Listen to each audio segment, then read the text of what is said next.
F'ġurnata tipikament sajfija, għexieren ta' nies ta' kull età il-ħadd filgħodu nġabru sabiex jkomplu jgħinu lill-Fondazzjoni ALS Malta permezz ta' mixja msejħa Walk and Move for ALS Beat It May.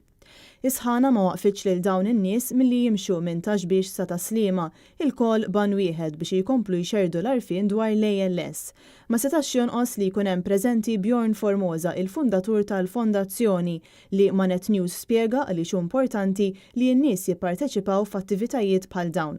Ekku għadi l-attività ħatin biex ikomplu nżidu arfin u awareness għal dil-kawża u niblu fondi għal proġett il-kbir li għandna qudiemna li għaddar Bjorn il-ġdida.